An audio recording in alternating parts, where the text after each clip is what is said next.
Hey folks, it's Support Adventure, and today we have Tal, who is our marketing strategist, who is a digital nomad.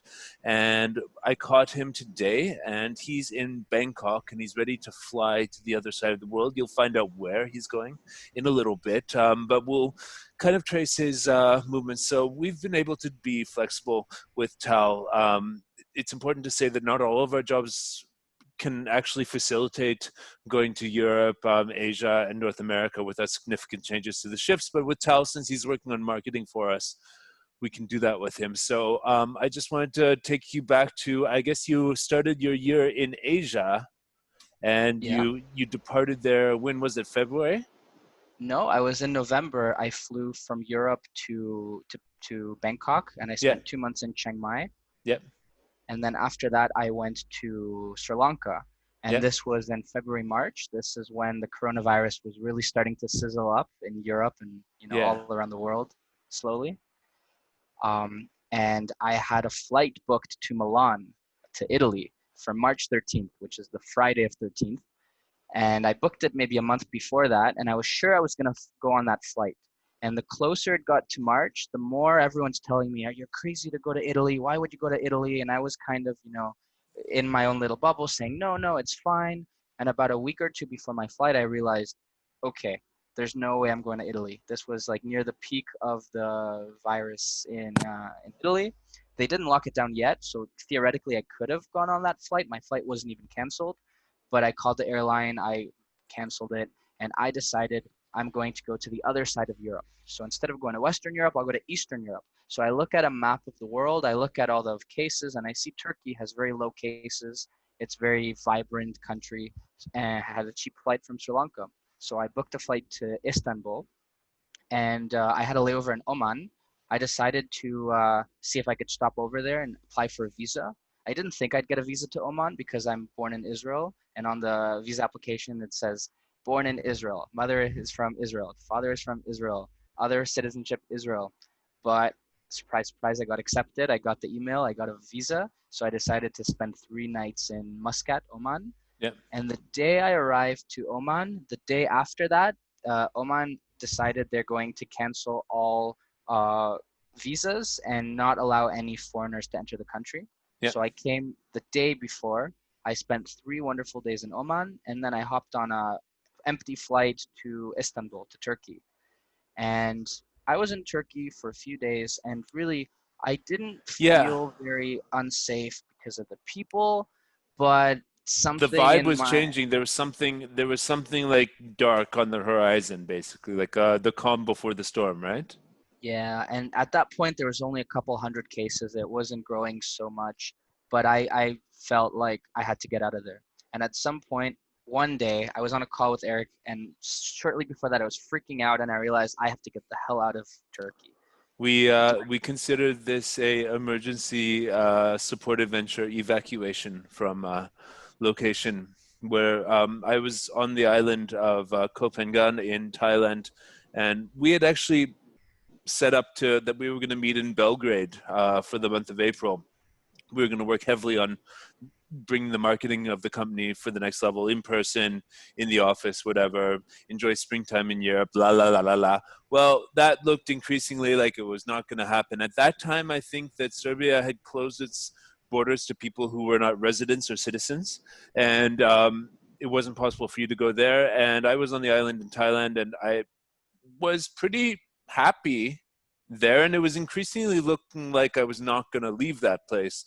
And so I decided that I would divert Tal over to you know back to Europe, back to Asia.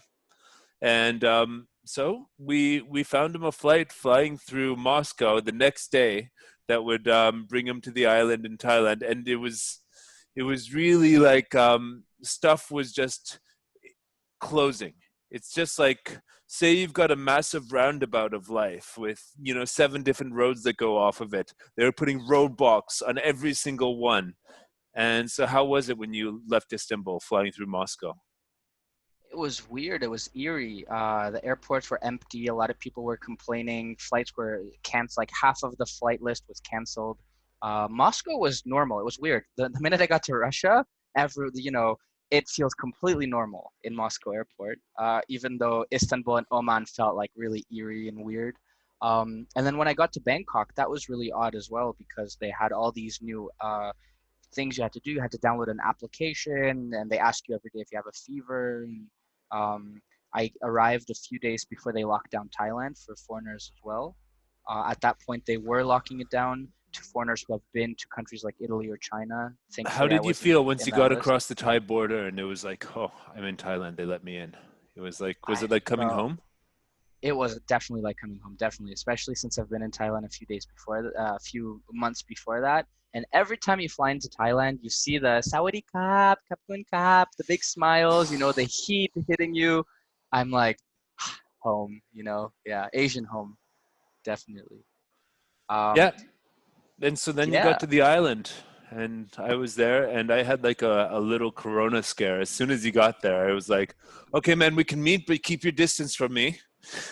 yeah, Because I was sharing a room with a friend of mine and she had come down with a fever at that point, right when you were arriving. So the day before I organized the flight, and then it was like two yeah, days and you were there. But at that point, my friend had gotten a fever, and I didn't know what it was. So I was starting to freak out that day, um, and I don't know. We later that day went to the hospital with her, and it was dengue fever. You know, the mosquito-borne illness that gives you a fever, not contagious between humans, just mosquito to human. And so that was a relief, even though it was a pretty nasty illness for a few days there for her. But at least we didn't have corona. It was a big scare. yeah. So we sat there. I remember we were on the concrete behind your accommodation there, and we're like 3 meters apart and just talking, catching up. Hey, what's up? Da, da, da, da, da. And It was then odd. we found out, yeah, then we found out it was dengue fever and that I wasn't infected with corona. She wasn't infected with corona. And basically, yeah, then we went about our lives on the island. I mean, it was pretty good, right? Yeah, we spent about a month and a half together. Yeah, Um, we it got was yeah. it didn't feel normal. It definitely felt like at that point people were afraid. I was afraid to meet people. I myself did so much flying in the month of March. I was in, I think, 7 international airports in March. Yeah. So I wanted to keep my distance from people. But the island was warm, was beautiful. The food was amazing. The There was people enough were, space for everybody to breathe and do their thing. yeah, and foreigners are very warm. Sorry, Thais are very warm to foreigners, even at a time where in other countries foreigners might feel some sort of lashes with the locals. Thailand didn't have that on the islands, Yeah, at least it not in felt my it experience. felt it felt like you were just removed from the whole thing in a way, but all the necessary precautions were being taken and you were safe on the island. That Yeah, was so you recently just so you wrote that out. What was it like when the island got back moving and hopping and stuff once they because it they only had was. one case, right, on the island? Yeah, they had one case back even when you were there. So Yeah, actually, my three friend, she months went in the ago. hospital for dengue fever. So, yeah, the next room over from her was where they had the one corona patient. So when I would visit her, I would just peer at the next room. It's like, oh, that's the corona room. But I guess they had the negative pressure and everything set up so that it was fine. But Yeah, yeah, thankfully nobody else got it. nobody So else got coroned. Yeah. yeah. And it felt like paradise. It felt like at a time when the world was all weird and screwed up in a lot of places and half the world was locked down, the island became more increasingly normal. Every month restrictions were lifted, and in May they lifted a bunch. In June they lifted a whole bunch, and then in July 1st they lifted everything. So now there's parties with hundreds of people. Everything is open. All the massage parlors. You can fly. You can take boats within the country, not for international visitors from out of the country. But it felt like a paradise at a time when we all knew that this doesn't exist anywhere else. A vibe like what you can find in Koh And now Phangan. they're talking about not letting anybody in until next year or something. Yeah, I hope that's not true because I hope I do that's want to not true come back here because, at the end of the year. but man, this might be your last chance for Thailand until 2021. Yeah, that's a unfortunate thought. All right, so now you're going into prison, right? I am going into voluntary confinement for 14 days in Toronto, Canada. So tonight I'm taking a flight through Abu Dhabi to Toronto. I have to quarantine for 14 days, and then I will be with family in Canada for a little bit, but shortly after I'm hoping to travel. So hopefully So after a yeah, month. I mean, I'm looking at all the possibilities, man.